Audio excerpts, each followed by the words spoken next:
Start कर दो। नमस्कार। नमस्कार। आज हमारे बीच में एक पशुपालक साथी राम नारायण जी, पिता रामकरण जी, रामचंद्र जी, ग्राम शिवगढ़ में हम आए हैं और यहाँ पर आप देख रहे हैं कि इन्होंने मुर्रा नस्ल की भैंसें भी रखी हुई हैं और साथ में एचएफ नस्ल की गाय भी रखी हुई हैं। यहाँ पर इनका जो मैनेजमेंट है वो बहुत अच्छा है। न्यूट्रिशन के मामले में भी हमारे जो पशुपालक भाई हैं काफ़ी जागरूक हैं। साइलेज तो देते ही हैं, साइलेज के साथ में इन्होंने जो फीड सप्लीमेंट है या जो फीड राशन है वो भी जैसे ड्यू ह्यूज और अलग अलग कंपनीज के यहाँ पर मैंने ये भी देखा है कि ये बफर भी सप्लाई करते हैं। बफर टॉक्सिन बाइंडर्स आप एक ही जगह इसको फोकस कर लो, एक ही जगह फोकस कर लो। एंड टॉक्सिन बाइंडर्स भी सप्लाई करते हैं और वही एनिमल्स को बिल्कुल बैलेंसिंग राशन में देते हैं। मतलब मैंने यहाँ पर ये भी समझा इनसे कि जिसका जितना बॉडी वेट है उसके अकॉर्डिंग ही ये फीड देते हैं। जहाँ तक नस्ल सुधार की बात है तो यहाँ पर आप एचएफ को देखेंगे तो एक ही मदर के जो बच्चे हैं वो अलग अलग बुल से हुए हैं। तो इन्होंने यहाँ पर बाहर से प्रोक्योरमेंट नहीं किया, यहीं पर जितने भी पशु थे उनका गर्भाधान कराया है। तो भैंसों में भी आप देखेंगे तो यहाँ पर भी इन्होंने गर्भाधान से मुर्रा नस्ल का नस्ल सुधार किया है। इनका मैं यहाँ आकर के इतना मुझे महसूस हुआ, इतना अच्छा लगा कि इन्होंने फर्स्ट डे से ही काफ स्टार्टर शुरू करके जो कॉफ होते हैं उनको सेपरेट करने का प्रोसीजर और जो हम विनिंग कहते हैं वो विनिंग इन्होंने करना शुरू कर दी। और मैं यहाँ साइंटिफिक लैंग्वेज में थोड़ा इसलिए बात कर रहा हूँ क्योंकि हमारे जो पशुपालक हैं वो इतने जागरूक हैं कि इन्होंने मुझे सब बताया कि सर हम काफ स्टार्टर देते हैं। तो मैं थोड़ा सा हमारे राम नारायण जी से ही पूरा डिटेल समझूंगा कि वो 2-3 मिनट के अंदर अंदर कैसे 2-3 भैंसों से शुरुआत करके आज उन्होंने कम से कम यहाँ 10 से 15-20 गाय और भैंस से अपना बिजनेस शुरू 15 लीटर से बढ़ाते हुए 150 लीटर तक आए। और साथ में इन्होंने पशुओं को बेचने वाला जो काम है जिससे उससे भी उनकी आमदनी बढ़ी है। तो आइए हम मिलते हैं और थोड़ा सा हमारे राम नारायण जी पशुपालन डेयरी फार्म में 3 चीज़ें बहुत इम्पोर्टेंट होती हैं, फीडिंग, ब्रीडिंग और मैनेजमेंट। अगर ये चीज़ों पर आप फोकस करते हो तो आने वाले कल में आपका डेयरी फार्म सक्सेस की तरफ बढ़ेगा। ऐसा नहीं है कि आप डेयरी फार्म 1 साल या 2 साल का कोई प्रोसीजर है जैसे कि आप सक्सेस कर जाएंगे। इसके लिए लंबे टाइम तक आपको इंतज़ार करना पड़ेगा। आपको जो भी स्टेप आप उठाते हैं वो बहुत इम्पोर्टेंट है कि उसके ऊपर सोच समझ के उठाया जाए। आप अगर एनिमल के कंसीव करा रहे हो या गैबिन करवा रहे हो तो कोशिश करें कि अच्छा सीमन का इस्तेमाल किया जाए ताकि 2 साल या 3 साल के बाद में जो बच्चे आपके घर पे आएंगे मिलने वाली आए, ऐसा नहीं है। उसके फर्स्ट या दूसरे तीसरे दिन से उससे अच्छे खुराक पे ध्यान दिया जाए ताकि उसका अच्छा बॉडी वेट रहे। लंबे टाइम तक वो एनिमल हमारे घर पे रहने वाला है तो उसको अच्छे से केयर। दूसरी कोशिश किया जाए कि एनिमल हमारा 17-18 महीने या 14-15 महीने के अंदर अपनी हिप पर कंसीव कर जाए। मुझे बातचीत में ये भी पता चला कि आप 2 महीने जैसे ही होते हैं वापस से कंसीव करने के लिए एआई करवा लेते हैं, 2 महीने एआई भी हो जाती है। तो मैंने ये महसूस किया कि यहाँ पर जो गाय का ड्राई पीरियड है वो मुश्किल से 1.5 से 2 महीने का ही है। हालांकि अभी यहाँ पर ये भैंसों में काम कर रहे हैं और यहाँ इनका जो ड्राई पीरियड है क्योंकि साइलेंट हीट में भी चले जाते हैं तो ड्राई पीरियड जो है यहाँ 5 से 6 महीने देखने को मिलता है।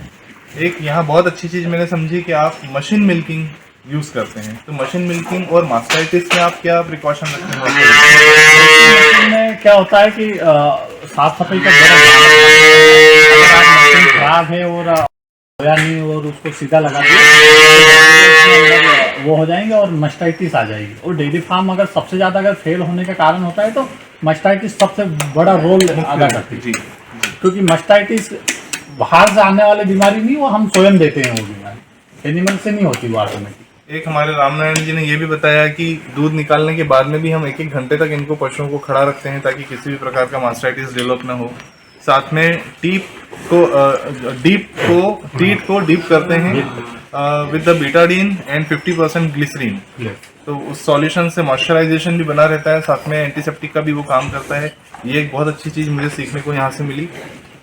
इसके अलावा यहाँ पर मैं जब जैसे ही आया मुझे पता चला कि पशुओं में ये वैक्सीनेशन करवाते हैं, मतलब इनका पशुओं का स्वास्थ्य को लेकर के काफी जागरूक हैं। तो थोड़ा सा वैक्सीनेशन के बारे में। सर वैक्सीनेशन बहुत इंपॉर्टेंट है डेयरी फार्म के अंदर। अगर हम क्या करते हैं कि वैक्सीनेशन नहीं लगाते हैं, जब डिजीज आती है तो पूरे हट को वो ले लेती है जी। और एक बार अगर एनिमल को कोई डिजीज हो गई तो पूरा साल के लिए आपके लिए भूसा 8 रुपये kg में हम हर में एक बार हम उसका यूज करते हैं। ओके। फीड सप्लीमेंट में मैंने यहाँ पर देखा कि यहाँ पर आप साइलेज यूज कर रहे हैं, तो वहीं साइलेज जैसे ही इनका ड्राई मैटर बढ़ा, इन्होंने बताया कि भूसा 2 किलो पे कर दिया। तो मैंने देखा है गांव में हम लोगों के बीच में जाते हैं तो 15 से 20 किलो भूसा डाल देते हैं, कोई मैनेजमेंट नहीं रहता कितना खिलाना है। तो आप ऐसा थोड़ा सा डिटेल बताएं कि साइलेज आप कहाँ से सर हम साइलेज ऑलरेडी 2-3 साल से अपने ही फार्म पे बना रहे हैं। अपने फार्म पे बना रहे हैं। हम जब मक्की दूध होती है उसको काटते हैं और प्रॉपर उसकी प्रेसिंग करके हम अपना बना रहे हैं। कितना क्विंटल बना लेते हैं? ऑलरेडी हम 15 से 20 बीघे के बना रहे हैं। 15-20 बीघे। मतलब आप जो है आपकी जो खेती की जमीन है, हाँ। उसमें आप 15-20 बीघा जमीन हरे चारे के लिए तो इससे आप थोड़ा किसान भाइयों को ये बताएं कि जैसे आने वाले समय में जमीन बट रही है, हम गेहूं सोयाबीन वगैरह जब बोते हैं उससे हमें कितना फायदा है, और अगर उसमें से हम 15-20 बीघा जमीन निकाल के हरा चारा लगा देते हैं तो पशुपालन से कितना फायदा है? देखो मेरा मानना तो ये है कि अगर एक एनिमल आपके पास में है HF जी, तो वो आपको 1 बीघे के बराबर पैसे ला के देगा, है ना। अगर आपके पास में 20 एनिमल है, मतलब 20 बीघे का आपको वो प्रॉफिट ला के देगा। एक एनिमल ऐसा नहीं है कि आपको प्रॉफिट नहीं देता है, अगर आप इसको सही तरीके से किया जाए। अगर आपको गोबर का बिजनेस करना है तो आप भूसा खिलाइए, अगर आपको दूध का बिजनेस करना है तो आपको साइलेज पे जाना पड़ेगा और हरे पे जाना पड़ेगा और न्यूट्रिशन पे जाना पड़ेगा। जी। अच्छा, एक चीज़ और मैं पूछना चाहूँगा कि आपने थर्ड लैक्टेशन में पशुओं को बेच करके आमदनी का एक स्रोत अपना तैयार किया है, तो किस प्रकार से आप थर्ड लैक्टेशन तक आ करके और कितनी कीमत तक में इसको आप सेल आउट करेंगे? ऑलरेडी सर अगर थर्ड लैक्टेशन में अगर एनिमल जाएगा तो एनिमल बड़ा और अडेल्ट हो जाता है, जिसके कारण उसकी कॉस्ट भी आपको ज़्यादा मिलती है। लगभग कितना है? ब्रीड का एनिमल है, आपके पास रिकॉर्ड है तो 1.5 लाख रुपए 2.25 लाख रुपए तक का भी बिकेगा। तो मुझे यहाँ पर ये भी सीखने को मिला कि हम केवल मिल्क प्रोडक्शन यानी कि दूध से ही हमारी आमदनी नहीं बढ़ा सकते, साथ में हम पशु को इतना तैयार करके अगर अच्छी नस्ल का पशु है तो इसकी डिमांड भी यहाँ आसपास का जो मार्केट है, जैसे सर ने बताया कि आप देवास और आसपास की जगह पर इसको सेल आउट करते हो 1.5 से 2.25 लाख रुपए का तो पशु ही सेल आउट हो जाता है। वो भी इसका पूरा दूध तीसरे लैक्टेशन तक लेने के बाद में ये उसको बेचते हैं, और उसके बाद में भी ये पशु जहाँ पर भी जाता है वहाँ पर भी इसका एक अच्छा मिल्क रिकॉर्ड देखने को मिलता है।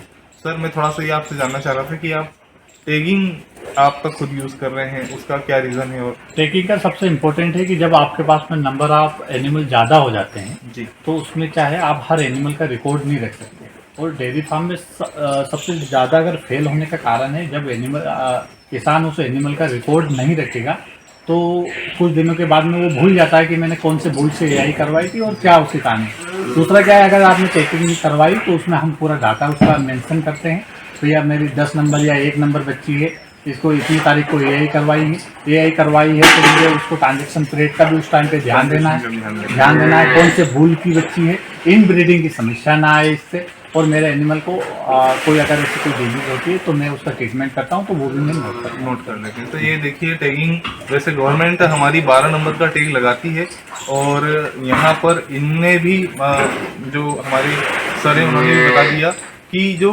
टैग होता है वो पशु में इनब्रीडिंग की समस्या है या कुछ है तो हमें पहले से हमारे पास रिकॉर्ड है कि इसमें इनब्रीडिंग तो नहीं हो रही, साथ में किसमें कौन सा वैक्सीन लगा है वो वाला भी डाटा हमारे पास में टैगिंग होने के कारण हमारे पास में रहता है, किसे कौन सी डिसीज हुई है, क्या ट्रीटमेंट हम उसको दे रहे हैं।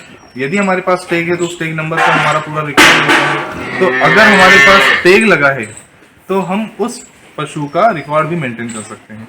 और मैं काफ़ी मैंने ये महसूस किया कि सर जो है हमारे पशुपालक हैं और वो इनब्रीडिंग के बारे में जानते हैं, नहीं तो लोग ऐसे हैं कि जहाँ इनब्रीडिंग क्या होती है उसके बारे में नहीं जानते। मैं आपसे पूछना चाहता हूँ सर, क्या आप इनब्रीडिंग हमारे पूर्वज भी पहले ध्यान रखते थे, जब एक दूसरे के रिश्ते होते थे तो ये बड़ा ध्यान रखते थे कि भैया वो हमारे फूफा है, हमारे वो फलाने हैं। तो उसका भी एक लॉजिक था कि भैया एक दूसरे के वो परिवार में वो चीज़ें ना हो। ऐसे सेम एनिमल में भी होता है। एनिमल में ऐसा होता है कि भैया एक भूल हमने इस्तेमाल किया, उसकी बेटी आई, उसी बेटी के ऊपर उसी भूल का वापस हमने जिसकी माँ पे इस्तेमाल किया था उसकी बेटी है, उसी के ऊपर वो भूल हमने इस्तेमाल कर लिया। जब उसका बच्चा आएगा उसके अंदर वो चीज़ें नहीं होगी जो आपको इम्प्रूवमेंट चाहिए डेयरी फार्म के अंदर, तो उसमें नई नई डिजीजें आएंगी इनब्रीडिंग के अंदर, और वो जब आएगी तो हमें डेयरी फार्म आएगा और वो चीज़ें हमें दिखाई नहीं देगी, खुली आंखों से नहीं दिखाई देगी, तो बहुत बड़ा लॉस का कारण बनता है डेयरी फार्म। तो इनब्रीडिंग का विशेष ध्यान रखें। तो सर ने शुरुआत की थी 10 से 12 लीटर सिर्फ दूध से, और आज आप 150 लीटर दूध जो है यहाँ पर इन पशुओं से ले रहे हैं।